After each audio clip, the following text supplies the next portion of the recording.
This is the STV News. Good evening. It's 100 years since the guns fell silent on the Western Front and the First World War was over. Thousands of people around Scotland joined together to mark the centenary of the Armistice, with remembrance events up and down the length and breadth of the country. Ivana Holland now reports. Just before the 11th hour, gunfire rang out from Edinburgh Castle.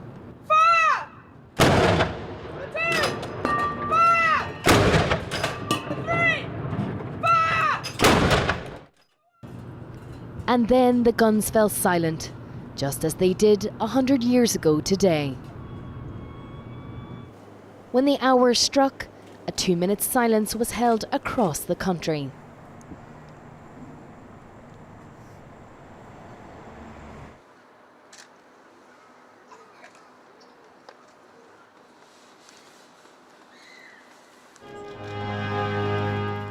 In Edinburgh, more than 100 wreaths were laid at the Stone of Remembrance outside the city chambers.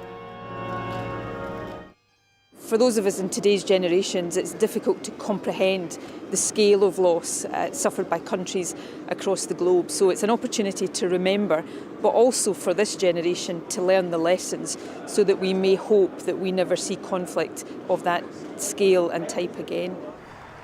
Aberdeen saw one of the city's largest attendances in years. We lay the poppy for them all, everybody. You know, not just for the ones I know, for everybody that didn't come back. To remember fallen comrades in Atlick, we wouldn't be where we are today if it wasn't for our forefathers and the commitment they made to fight in the wars. Glasgow saw all ages turn out to pay their respects. It will take 7 hours for the names of the war dead of Scotland to run over the face of Holyrood tonight, a poignant reminder of the human cost of World War I. They shall grow not old, as we that are left grow old. Age shall not weary them, nor the years condemn. At the going down of the sun, and in the morning, we will remember them.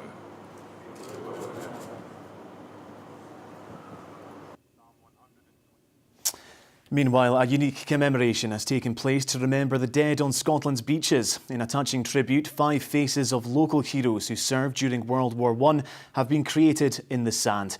Anne Smith has the details.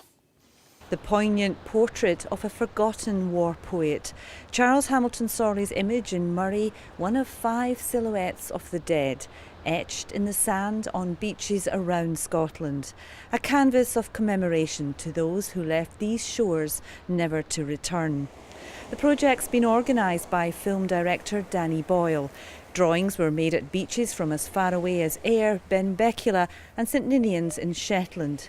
In St Andrews, pioneering surgeon Dr Elsie Ingalls, who treated the injured on the front line, was drawn on the sand. As the tide ebbed and flowed, hundreds lined the shores to take in the imagery and join in. When the sea came in, the faces were washed away, fleeting images, but enduring in our memories. Anne Smith, STV News. Now, when the bells rang out on this day 100 years ago, it marked the ending of what was described as the war to end all wars.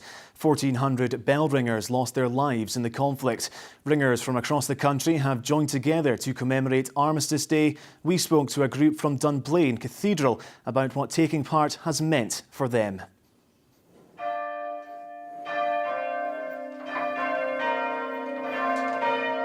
The sort of bell ringing you've seen today was initiated in about 1600. So if you brought a bell ringer back from that date and they could ring with us now, they would recognise what we do. I always wondered what it would actually be like inside. I never realised that I'd actually get the opportunity to be a bell ringer.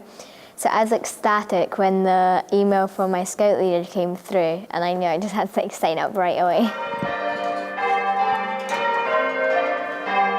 And it's another way of just kind of escaping from your busy life, going to the tower, bell ringing. It's quite calming. I ring the bells here since I moved to Dunblane about 30 years ago. And just recently we've been thinking about the celebrations or commemorations of the end of the First World War. And that's prompted me to go through the attic and find some bits and pieces which I've got from my family history. In fact, my grandfather, he was in the Royal Welsh Fusiliers in France, and actually managed to find his own wallet, which is actually an army wallet, and inside it are some French banknotes, and he died in 1971 at the grand old age of 75. It makes me very humble to actually be here, because some people aren't here because their grandfathers didn't survive. Mine did, so as a result of that I've had the opportunity to live a wonderful life in the world that we're in today. The bells will be heard all over the community. The ringing in the morning for the service is half muffled, which is a serene sound. So that's to remember those who lost their lives. The ringing later in the day will be open ringing, which is a much more joyful sound. So that's to celebrate peace.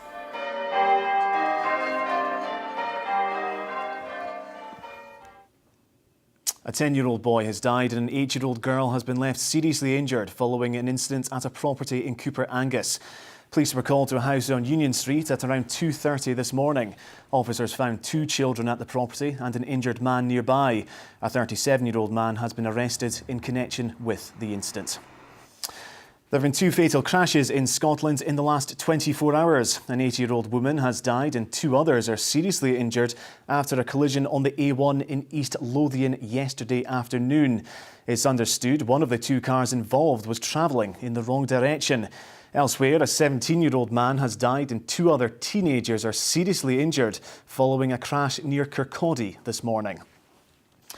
To football now, and there were 2 matches in the Scottish Premiership this afternoon. In the earlier match, defending champions Celtic moved to the top of the league following a goalless draw with newly promoted Livingston. In today's other match, it was a goal fest at Ibrox as Rangers swept aside Motherwell 7-1. And finally, when was the last time you had a conversation with a stranger? Well, a cafe in Glasgow is trying to encourage just that. Since launching last year, the Chatty Cafe initiative now has hundreds of branches across the UK. Laura Alderman reports. Bustling cafes like this one in Glasgow have always been a meeting place for friends to catch up over a coffee. But not everyone who comes in for a cuppa has someone to share it with. Cheers.